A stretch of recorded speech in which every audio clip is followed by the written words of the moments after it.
ছাদে গায়ে হলুদের আয়োজন করা হয়েছে। আয়জার কয়েকজন বান্ধবীরা এসেছে, আর তারা ফুপাতো, মামাতো, খালাতো ভাইরা মিলে স্টেজ সাজিয়ে ফেলেছে। আজলান জানে এরা এসবে ওস্তাদ। সেখানে যদি কয়েকটা মেয়ে থাকে তাহলে কাজ আরও সহজ। কেক চলে এসেছে, পার্লারের মেয়েও চলে এসেছে। পার্লারের মেয়েদের এনেছে তিথি। আজলান শেখ তা শোনার পর আর কিছু বলার জন্য খুঁজে পাননি। ডোডো এমনিতেই ও নতুন খেলনা নিয়ে বসিয়ে দিলে খেলে। আজ মায়ের কোল ছাড়তেই কান্না। তিথি গালে দুটো চর বসিয়ে দিয়ে বলল, সারাক্ষণ ম্যাঁ ম্যাঁ করা ছাড়া আর কিছু পারিস না?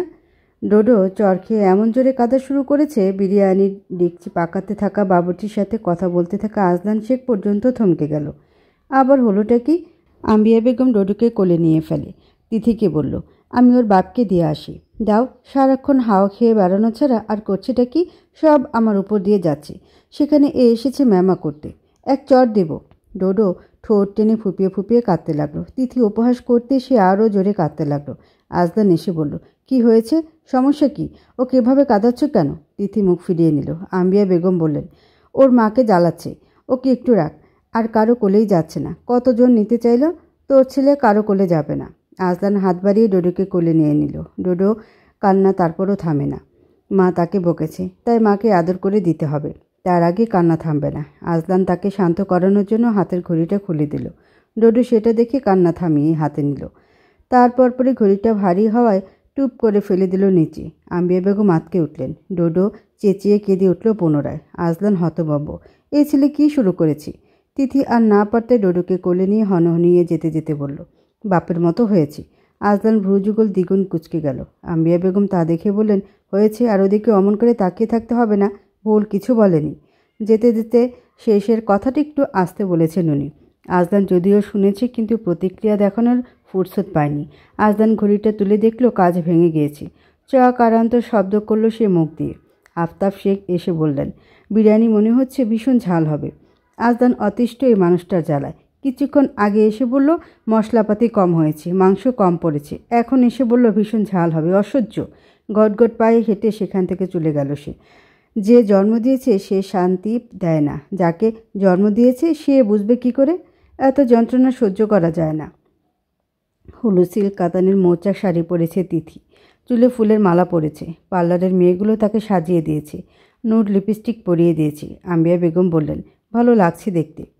আমার নাতিটাকে একটা নতুন দেখে গেঞ্জি পরিয়ে দে। তিথি ডোডোকে উপর করে ধরে বলল, ডোডো আমাকে কেমন লাগছে বল। ডোডো তার নাক কামড়ে দেওয়ার জন্য ঝুঁকে এলো। তিথি ঝাড়ি মেরে বলল, সবসময় ফাজলামি করতে থাকে। মার খেয়েছিস, বেশিক্ষণ হচ্ছে না, আবারও দুষ্টুমি করছিস। ডোডো ঠোঁট টানল। তিথি আদর করে বলল, আচ্ছা আর বকবো না। আমার ছেলের মতো লক্ষ্মী ছেলে আর দুটো নেই। আজলান ডার্ক গোল্ড কালারের একটা পাঞ্জাবি গায়ে দিয়েছে। ডোডোকে একটা ওই রঙের টি শার্ট পরিয়ে, পায়ে জুতো পরিয়ে, মাথায় হ্যাট পরিয়ে দিয়েছে। ডোডো হ্যাট খুলে দূরে ছড়িয়ে মারল। আজলান ধমক দিয়ে হাতে একটা ঘড়ি পরিয়ে দিল। তারপর বলল, দুষ্টুমি করলে মারবো আয়জান। ডোডো হাতের বাঁধা ঘড়িটা কামড়াচ্ছে। আজলান চিরুনিতে পারফিউম স্প্রে করে চুল আঁচড়ালো। হাতে ঘড়ি পরতে পরতে ডোডোর কাছে এসে দেখল ঘড়িটার মধ্যে অন্য হাতটাও ঢুকিয়ে বসে আছে সে। রাবারের ঘড়ি হওয়ায় হাতটা ঢোকাতে সহজ হয়েছে। আজলান কোমরে হাত দিয়ে ওর দিকে চেয়ে রইল। ডোডোও তার দিকে চোখ তুলে চেয়ে রইল। তিথি দরজার পাশে দাঁড়িয়ে দেখল তাদের বাপ ছেলের কাণ্ড। এমনভাবে বাবার দিকে তাকিয়ে আছে, মায়া না লাগে যাবে কোথায়? আজলান কোলে তুলে বলল, এত জ্বালালে আমি যাব কোথায়? ডোডো তিথিকে দেখে ফেলেছে। আম্মা বলে চিৎকার দিল তক্ষণি। আজলান ঘাড় ফিরিয়ে তাকে দেখল। তিথি মুখ পাশ করে দাঁড়িয়েছে। আজলান ঘর থেকে বের হতে সে ঘরে ঢুকল। খাওয়া দাওয়ার পর্ব চুকে গিয়েছে। আজলান যত কেজি চাউল তত কেজি মাংস দিয়ে বিরিয়ানি করেছে। সবাই খেয়ে বেশ প্রশংসা করছে। আফতাব বুক ফুলে সবাইকে বলে বেড়াচ্ছেন, আমার ছেলে কাঁচা কাজ করে না, ও চেয়েছে এমন হোক। আজলান ভাবল, কেমন পোল্ট্রিবাজ লোক তার নিজের বাবা। খাওয়া দাওয়ার ঝামেলা চুকে যাওয়ার পর স্টেজে কেক কাটতে উঠেছে অবিবাহিত মেয়েগুলো। গান বাজনা করছে সবাই মিলে। আজলানের এসব পছন্দ নয়, কিন্তু পোলাপানগুলোকে বারণ করতে যেতেই আম্বিয়া বেগম বাধা দিয়ে বলেন, ওরা বিয়েবাড়িতে ঘুমানোর জন্য আসেনি, আনন্দ করতে এসেছে, খবরদার কিছু বলবি না। আজলান পেছনে হাত ভাঁজ করে আয়জাকে দেখতে লাগলো। সাজানোর পর তাকে আর চেনা যাচ্ছে না।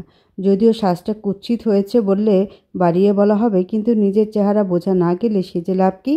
আতিফাকে একদমই চেনা যাচ্ছে না। তার উপর খেপে গেলে আতিফা বলল, বাবির চেহারা তো পাল্টেনি, আমাদের চেহারা ওরকম, তাই চেঞ্জেস এসেছে। সবার ফেস কাটিং একরকম না। আজলান বলল, তোর বর তোকে চিনতে পারছে? এতক্ষণ ধরে এসব সাজছিস সবাই মিলে? আতিফা গাল ফুলিয়ে দাঁড়িয়ে দিল।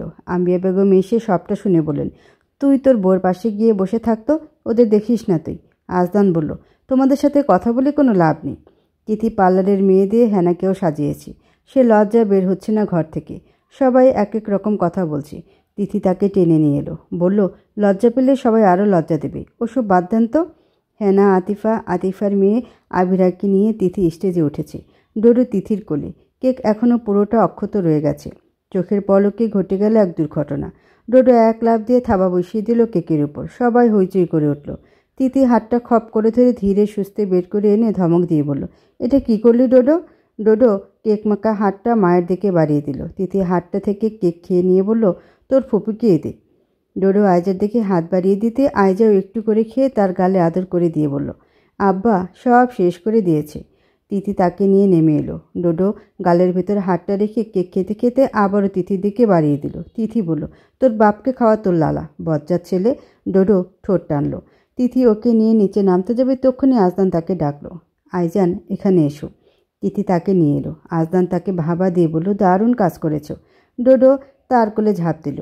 তিথির গালে হাত লাগিয়ে দিয়েছে ডোডো। সে মোছার জন্য নিচে যাওয়ার জন্য রওনা দিতেই আজদান বলে উঠল, what is this আইজান?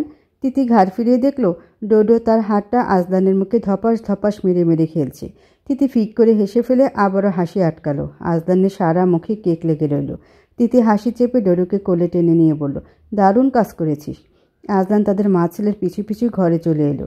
Tithi tissue দিয়ে কেক মুছে নিয়ে আয়নার সামনে দাঁড়ালো। আজদান মুখ ধুয়ে ডোডোর হাতটাও ধুয়ে মুছে দিয়ে বলল, তুমি আজকাল বড্ড পাজি হয়েছ আইজান। এসব যে শেখাচ্ছে তাকে বলে দেবে এর ফল ভালো হবে না। তিথি সাথে সাথে বলল, কার ফল কেমন ভালো হয়েছে দেখতেই পাচ্ছি। আজদান শানিত দৃষ্টিতে তাকালো। তিথি চলে গেল আবারও। আজদানকে আম্বিয়া বেগম টেনে টুনে নিয়ে গেলেন ডোডোকে সহ। কেক কাটার জন্য দুজনকে ঠেলে ঠুলে একসাথে তুলে দিলেন। তিথি ডোডোকে সাবধানে কোলে নিয়েছে। হাতে একটা কমলা ধরিয়ে দিয়েছে। সেটা নিয়ে আপাতত ব্যস্ত। আয়জাকে কেক কেটে খাওয়ানোর পর আয়জা ভাই আর ভাবিকে খাইয়ে দিল। ডোডোকেও খাইয়ে দিল। ডোডো মায়ের মতো আয়জার দিকে হাত বাড়িয়ে দিতে আয়জার তার হাতে আদর দিয়ে আম করে খাওয়ার ভান করতে ডোডো খিলখিলিয়ে হেসে উঠল। আজদান দ্রুত পায়ে নেমে আসবে ঠিক তখনই ক্যামেরাম্যান বলল, ভাইয়া ভাবিকে কেক খাইয়ে দিন, তারপর ভাবি আপনাকে খাওয়াবে। তিথি আর আজদান দুজনেই ভাবাচাকা খেয়ে গেছে। আজদান কেক কেটে অন্যদিকে চোখ রেখে তিথিকে খাইয়ে দিল, কিন্তু সেটা তিথি খেলো না। ডোডো খেয়ে নিয়েছে। আম্বিয়া বেগম ক্যামেরাম্যানকে বলল, বউকে বড় টুকরো খাইয়ে দিতে বল। ক্যামেরাম্যান বলল, এবার ভাবির জন্য কেক বড় করে কাটেন ভাইয়া। আজদান হতবাক। ডোডো কেক খেতে ক্যামেরার দিকে তাকিয়ে আছে। আজদান পুনরায় কেক কেটে তিথির দিকে বাড়িয়ে দিল। তাকিয়ে রইল ক্যামেরার দিকে। তিথির দিকে ভুলেও তাকালো না। তিথি ঝুঁকে বড় পিসের কেক থেকে একটুখানি খেলো। এমনভাবে খেলো যেন আজদান শেখের হাত তার ঠোঁট লাগলেই আগুনে পড়ে ছাই হয়ে যাবে। আজদানের এত বড় অপমান সইল না। মুখটা স্বাভাবিক রাখলো বহু কষ্টে। তিথিও কেক কেটে এমনভাবে বাড়িয়ে দিয়েছে মানুষ ভিক্ষুককেও এর চাইতে যত্ন করে কিছু খেতে দেয়। ক্যামেরার দিকে তাকিয়ে রইল, অথচ হাতটা আজদানের বুকের কাছটায়। আজদান তার হাতটা শক্ত করে ধরে কেক খেলো। তিথির প্রাণ যায় যায় অবস্থা। রাক্ষসটা হাতটা এমনভাবে ধরেছে যেন সব অপমানের বদলা নিয়ে নিল। ডোডোর হাতের উপর হাত রেখে তিথি কেক কেটে ছেলের হাতে কেক খেলো। ততক্ষণে আজদান নেমে গিয়েছে। তিথির গলা শুনে ঘাড় ফিরিয়ে তাকালো।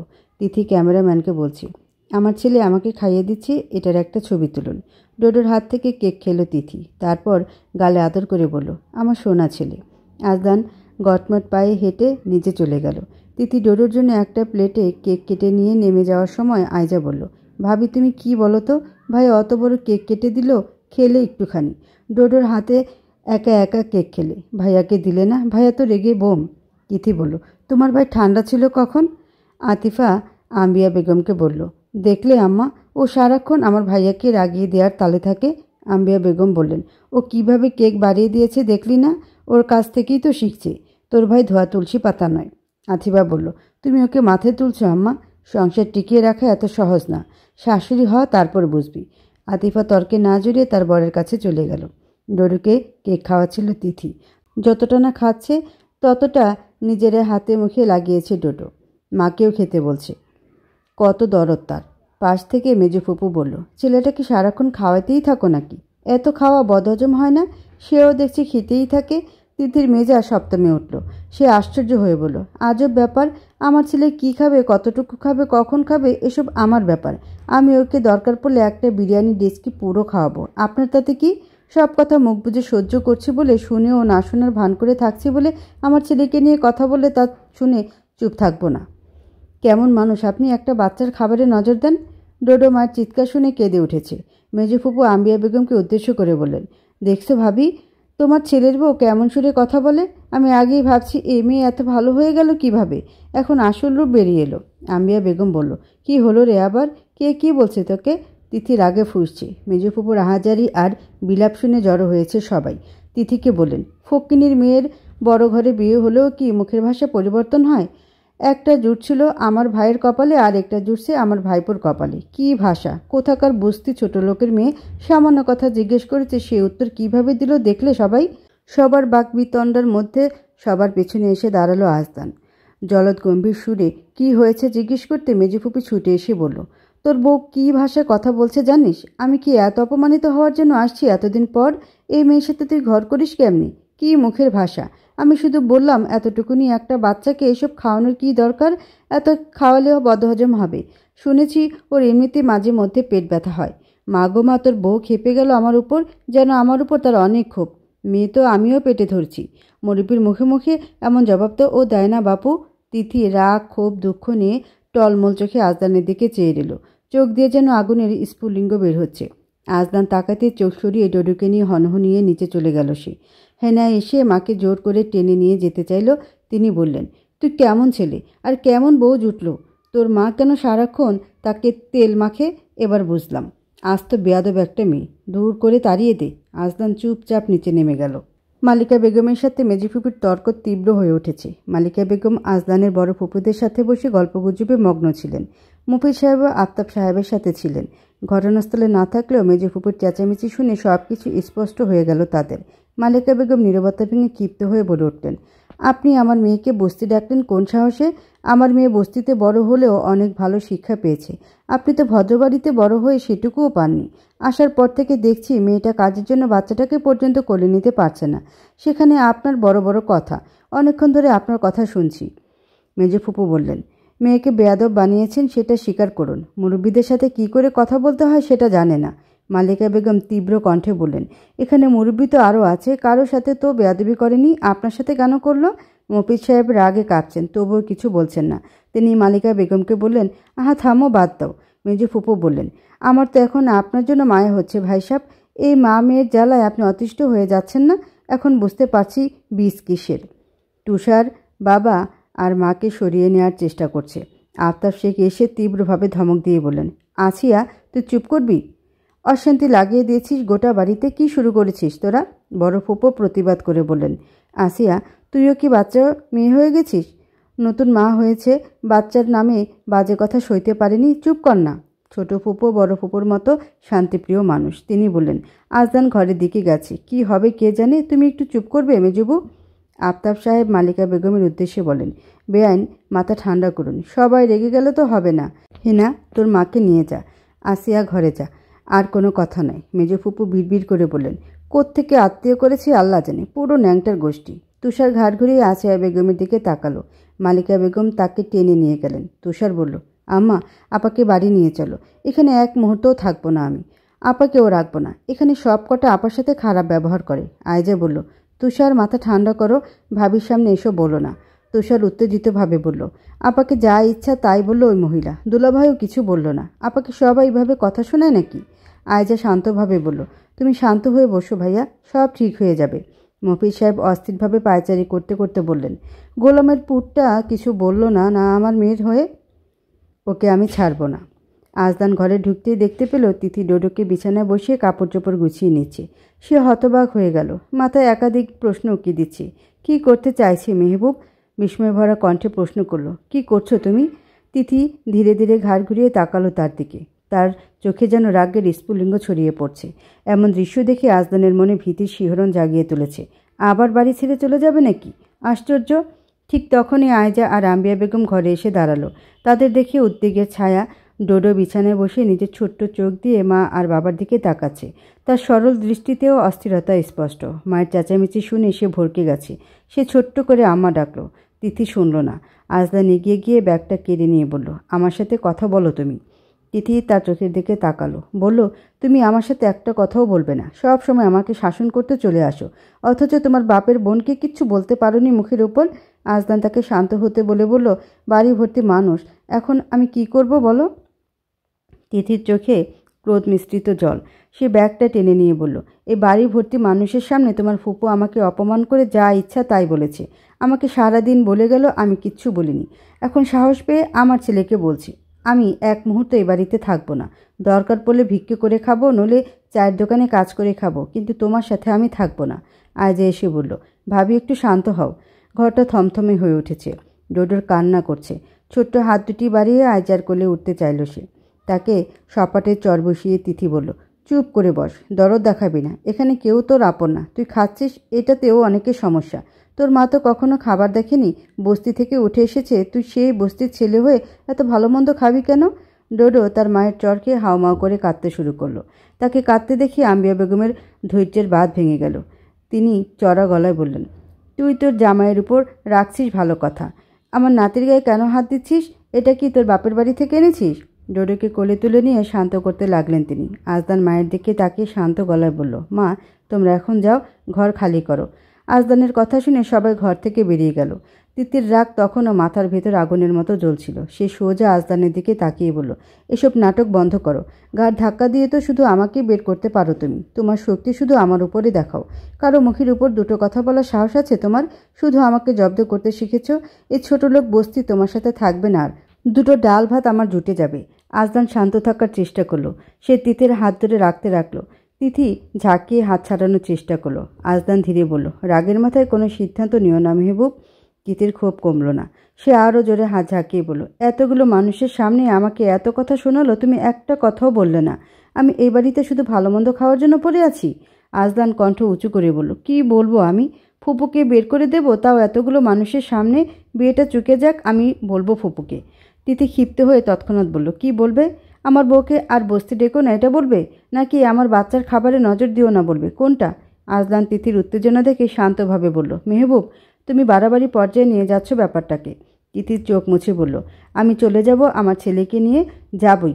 আজলান তার হাত ছেড়ে দিল। চুপচাপ দাঁড়িয়ে দিল। তিথি তাড়াতাড়ি কাপড় চোপড় গুছিয়ে নিচ্ছে। আয়জা ঘরের বাইরে উকি দিয়ে তা দেখে আম্বিয়া বেগমকে বলল, আম্মা ভাবি সত্যি সত্যি চলে যাচ্ছে। তার কণ্ঠে কান্না স্পষ্ট। ফুপুর ওপর তার রাগ হচ্ছে। আফতাব সাহেব এসে তিথির পাশে দাঁড়ালেন। তিথি আফতাব সাহেবকে দেখে চুপচাপ কাপড় ভরতে লাগলো। আফতাব সাহেব বললেন, বৌমা সব কিছু কানে নিতে নেই। তিথি তার দিকে ফিরিয়ে বলল, কানে নিয়েছি। সকাল থেকে অনেক কিছু বলে গেল আপনার বোন, কিচ্ছু কানে তুলিনি। তাই বলে একটা বাচ্চার খাবারে নজর দেবে? মানুষ আর কতক্ষণ সহ্য করবে? যাই বলো বাবা, তোমার এই ছেলের সাথে আমি আর থাকবো না। ও মনে করেছে দুটো ভালো মন্দ খাওয়ার জন্য, ভালো থাকার জন্য আমাকে এখানে পড়ে থাকতে হচ্ছে। ও যা মনে করে ওর আত্মীয়রাও তাই মনে করে। আফতাব সাহেব বললেন, আমি এক অকাল কুষ্মাণ্ড জন্ম দিয়েছি, সেটা তুমি আজ নতুন করে জানছো না। আজদান বাঁকা চোখে ওনার দিকে তাকালো।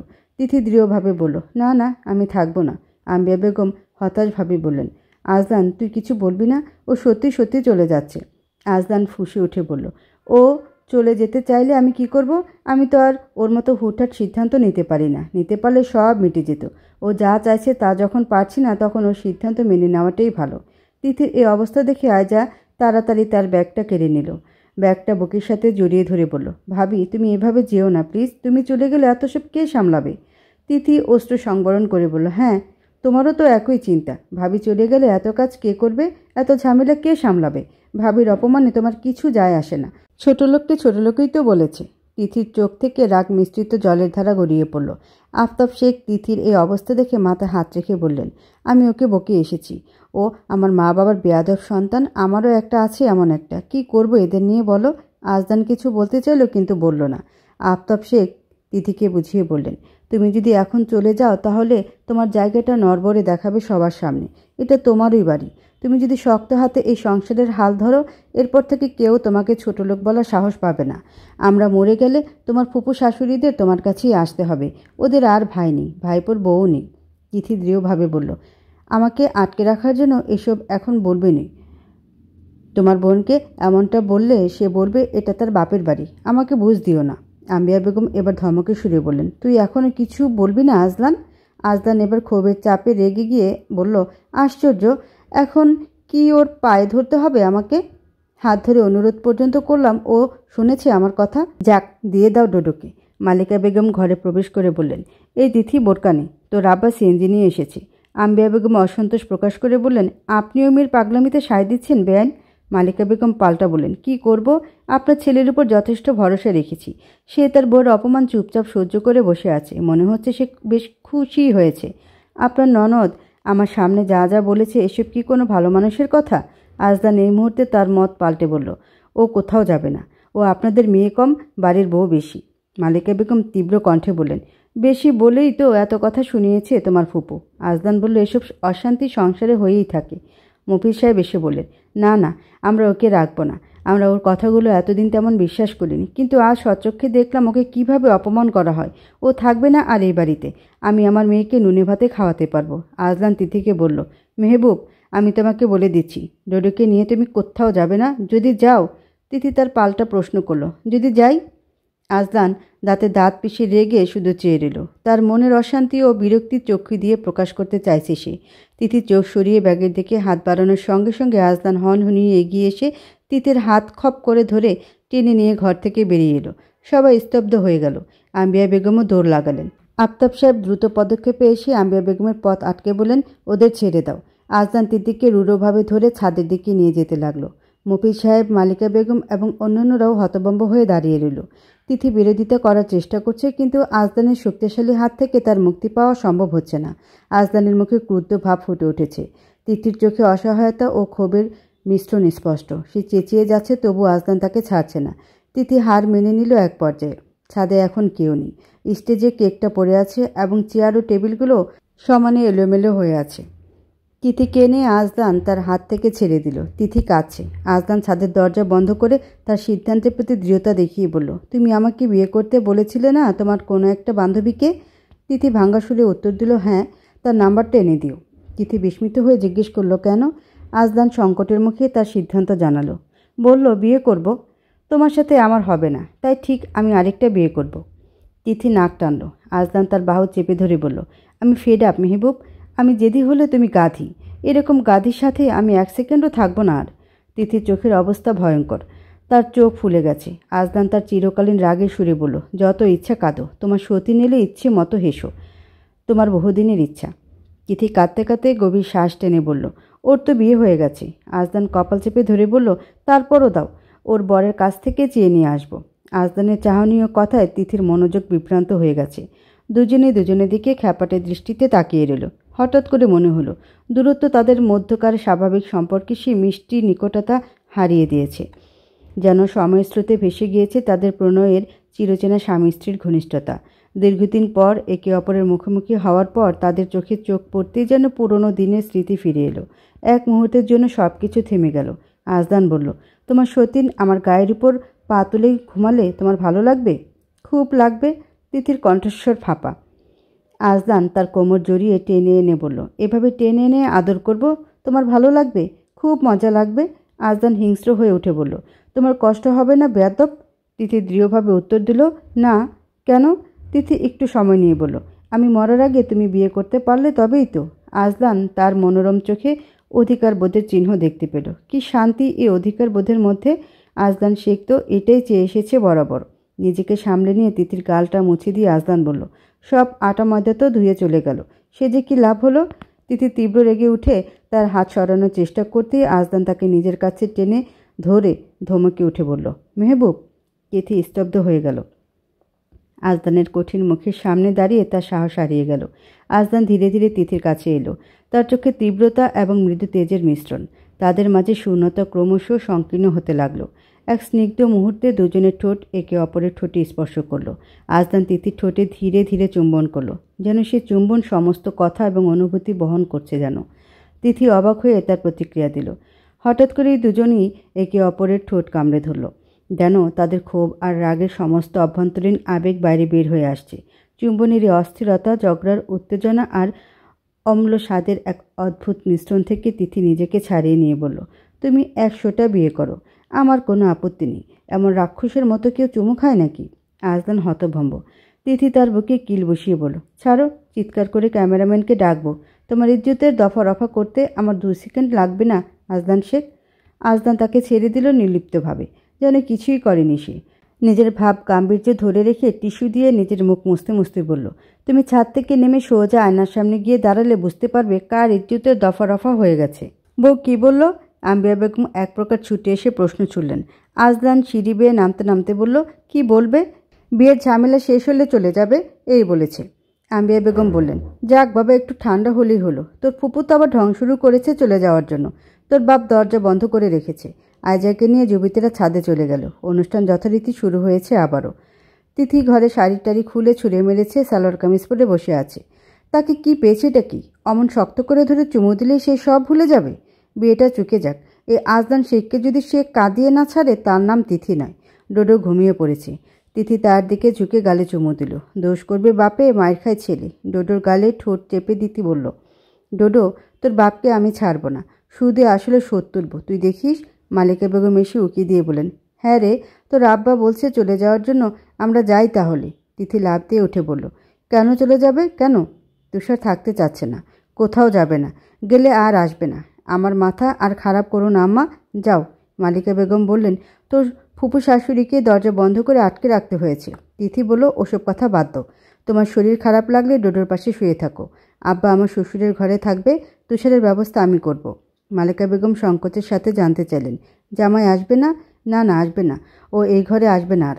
মালিকা বেগম বিছানায় উঠে বসলেন। ডোডোকে বুকে টেনে জড়িয়ে ধরে শুয়ে পড়ে বলল, তোর বড় ফুপু ছোট ফুপু শাশুড়ি ভালো মানুষ, মাঝখান থেকে এটা বেশি কুচুটেগিরি করছে। কেন করছে সেটাও বুঝতে পারছি আমি। তিথি বলল, করুককে, ওসব কানে তুলি না আমি। ওর মেয়ে সংসার করতে পারেনি, এটা ওর কপালের দোষ, আমার নাকি? তোমার জামাইরও না।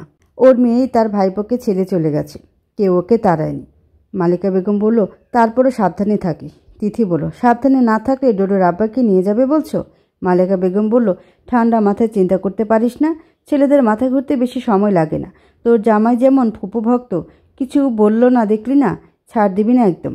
তিথি চুপ করে রইল। মালিকা বেগমের পাশে শুয়ে জড়িয়ে ধরে বলল, তোমাকে জড়িয়ে ধরে ঘুমাই আম্মা? মালিকা বেগম বললেন, এখানে যা অবস্থা দেখছি, জামাই তোর হয়ে কথা না বললে তো সমস্যা। মা মেয়ের কথার ফাঁকে হঠাৎ নিজস্ব গতিতে হেঁটে ঘরে ঢুকে পড়ে আজলান। মালিকা বেগমকে দেখে কপালের একপাশ চুলকে বলল, ও আপনি থাকুন, আমি ছাদে যাচ্ছি। মালিকা বেগম দ্রুত উঠে পড়লেন, বললেন, না না, আমি চলে যাচ্ছি, যেও না, তোমার শরীর খারাপ। আজলান তিথি দিকে একটুখানি তাকিয়ে বলল, না, আমি আছি, আপনি থাকুন। সে বেরিয়ে গেল। তিথি মৃদু হেসে বলল, শাশুড়িকে আজ ডরাইছে আম্মা, তুমি ফাটিয়ে দিয়েছ। ফাইজলামি করিস না তিথি, আমি যাচ্ছি, যা ডেকে নিয়ে আয়। তিথি বলল, মাথা খারাপ হয়নি আমার, ও ওর বোনের গায়ে হলুদে নেচে আসুক, আমি আর বাচ্চা ঘুমাই। এই ডোডো, তুই ভুস ভুস করে ঘুমাচ্ছিস কেন বেয়াদব? ওঠ। মালিকা বেগম বলল, আহা রাখিস না, ঘুমাক। তিথি ডোডোর গালে গাল চেপে ধরে বলল, কত জোরে মারছি আম্মা, বড় হয়ে জানতে পারলে আমাকে বৃদ্ধাশ্রমে রেখে আসবে। মালিকা বেগম বললেন, ফালতু কথা সবসময় তোর মুখে, সর, আমি যাই। মালিকা বেগম চলে গেলেন। তিথি ওনার পিছু পিছু ছাদে চলে এলো। আয়জার বান্ধবী আর কাজিনরা মিলে নাচানাচি করছে। তিথিকে দেখা মাত্র সবাই হইচই করে উঠে বলল, তিথি ভাবি চলে এসেছে। ভাবি চলে এসো, আমাদের একটাই ভাবি। তিথি বলল, আমার বাচ্চা ঘুমোচ্ছে। ওর কথা না শুনে সবাই তাকে টেনে নিয়ে গেল। লুঙ্গি ডান্স গানে নাচানাচি চলছে। তিথি তাদের মাঝখানে পড়ে ফেসে গেল। সবার ফাঁকে সেও নেচে নিয়েছে। এত নাচানাচির ভিড়ে না নেচে থাকা যায় নাকি? ঘাম ছুটে গেল নাচানাচি করতে গিয়ে। টিস্যু দিয়ে ঘাম মুছে আম্বিয়া বেগমের পাশে বসতে যাবে তক্ষুনি দেখল বুকে হাত ভাঁজ করে আজলান শেখ দাঁড়িয়ে আছে। এতক্ষণ নাচানাচি দেখছিল। তিথি দেখে শান্ত দৃষ্টিতে চেয়ে আছে। তিথির হঠাৎ করে লজ্জা লাগলো। তাকানো দেখে মনে হচ্ছে এই প্রথম বউকে দেখছি, যত সব ঢং। আয়জা আর তার বান্ধবীরা কালো চশমা গানে নাচছে। আয়জা তিথিকে কালো চশমা পরিয়ে দিয়ে টেনে নিয়ে গেল। তা দেখে আম্বিয়া বেগম আজলানের দিকে কোনো চোখে এক পলক তাকালো। এত শান্তভাবে দাঁড়িয়ে আছে দেখে উনি অবাক হয়েছেন। বউ এমন তিরিং বিরিং নেচে চলেছে আর সে কিছু বলছে না। আফতাব শেখ হাততালি দিয়ে বললেন, বৌমা, তোমার বরকেও নিয়ে যাও, জীবনের মিষ্টি জিনিসটার সাথে একটু সাক্ষাৎ হওয়া দরকার। তিথি বলল, আরে গড়ে গড়ে মুখের এতে কালা কালা চশমা। আম্বিয়া বেগম ফিক করে হেসে উঠলেন। পাশ থেকে বড় ফুপু বললেন, আজলানের চেহারাটা দেখেছ? আম্বিয়া বেগম বললেন, বউকে এখন তেল মারছে, চলে যাবে বলায় ভয় পাইছে। ভয়ও পায় আজলান? ও যেমন বউ, ভয় পাবে না? কে বলবে এই মেয়ে কিছুক্ষণ কেঁদে কেটে একসা করেছে? তিথি নাচানাচিতে এতটা ব্যস্ত হয়ে গেল আজলানকে সেটাই ভুলে গেল। তিথির গলা শুকিয়ে এসেছে। সে পানি খেয়ে টিস্যু দিয়ে মুখ মুছতে মুছতে দেখল আজলানের কোলে ডোডো গোল গোল করে তাকিয়ে নাচ দেখছে। মাকে দেখে হাত দুটো মাথার উপর তুলে দিয়ে সে উপরে লাফ দিয়ে উঠল। তিথি এসে বলল, ঘুম শেষ? ডোডো তার মাথায় তুলে দেয়া সানগ্লাস কেড়ে নিতে হাত বাড়ালো। তিথি তাকে কোলে টেনে নিয়ে দুগালে টাপুস টুপুস চুমু খেয়ে নিয়ে চলে গেল। ডোডো লাফাচ্ছে তার কোলে। আয়জা তাকে দেখে হাসতে লাগলো। গান বন্ধ হওয়ার সাথে সাথে ডোডো চমকে উঠে চারপাশে তাকালো। তিথি বলল, শেষ, গান শেষ। ডোডো গোলগাল চোখে তাকিয়ে থাকলো। আম্বিয়া বেগম এসে বললেন, হয়েছে, এবার ঘরে যা, আজলান ঝিমাচ্ছে। তিথি দেখল ঘুম পাওয়ায় আজলানের চোখ দুটো লালচে হয়ে গেছে। বোনের বিয়ে বলেই হয়তো এই প্রথম হাসি তামাশার মাঝে সে এখনও দাঁড়িয়ে আছে। কোনো কালেই তার এসব পছন্দ না। তার উপর বউটাও এরকম। এখন নিজের পছন্দের বাইরে গিয়েও কাজ করতে হয়। দেখা যাচ্ছে তাতেই সব শান্তি। সাউন্ড বক্সে আবারও নাচ গান বেজে উঠেছে। ডোডো আবার লাফ দিয়ে উঠল। তিথি হেসে উঠে বলল, পাজি ছেলে কোথাকার, তোর বাপ দেখ এমনি মনে হয় ঝিমিয়ে পড়ে যাবে। বইরা বেটা একা ভয় পাচ্ছি ঘরে, চল ঘুম পাড়িয়ে আসি। আজদানের সামনে এসে সে বলল, আমি অনুষ্ঠান শেষ হওয়ার পর ঘুমাবো। আজদান কিছু বলল না। তিথি বলল, কেউ ঝিমিয়ে পড়ে গেলে আমার দোষ নেই। আজদান তির্যকভাবে বলল, কালা চশমা পরে নাচছিলে কোমর দুলি, ভালোই তো লাগছিল। কোনো ভদ্র পরিবারের বউ এভাবে নাচে? তিথি বলল, এটা ভদ্র পরিবার, সেটা কে বলল? আজদান বলল, যাও নাচো। তিথি বলল, 100 বার নাচবো, তোমার কি তাতে? আজলান চিরবির করে উঠে বলল, এসব ভিডিও করছে দেখছো না? নিজের রাগ সে সামলাতে পারছে না, শত চেষ্টা সত্ত্বেও বেরিয়ে এলো। তিথির হাত খপ করে ধরে বলল, চলো, আর কোনো কথা নয়, যথেষ্ট নেচেছ। তিথিকে টেনে নিয়ে চলে গেল সে। আম্বিয়া বেগম আফতাব শেখের উদ্দেশ্যে বললেন, দেখলে তো, তোমাকে বলেছিলাম আমি, ও পছন্দ করে না মানে করে না। ও চুপ করেছিল বলে মনে করেছি বউকে একটু ছাড় দিয়েছে, কিন্তু ক্ষেপে আছে কে জানতো। বউ কাঁদলেও দোষ, নাচলেও দোষ, মেয়েটাকে শান্তি দিল না। মফি সাহেব এক কোণায় বসে ঝিমোচ্ছিলেন। তিথিকে টেনে নিয়ে যেতে দেখে চোখ দুটো ওনার বড় বড় হয়ে গেছে। তিনি বিড়বিড় করে বললেন, আমার মেয়েটারে হাসি খুশি দেখলেই গোলামের ভিতর জলে, হারামি। আজলান তিথিকে ঘরে ঢুকিয়ে দরজা বন্ধ করে দিল। ডোডো উল্টাপাল্টা শব্দ করে ছাদ থেকে কেন তাদের মা ছেলেকে নিয়ে এসেছে তার প্রতিবাদ জানাচ্ছে। আজলান তাকে বিছানায় বসিয়ে দিয়ে তিথিকে টেনে ওয়াশরুমে ঢুকিয়ে দিয়ে নতুন খয়েরি রঙের নাইট ড্রেস ছুঁড়ে মেরে চলে গেল।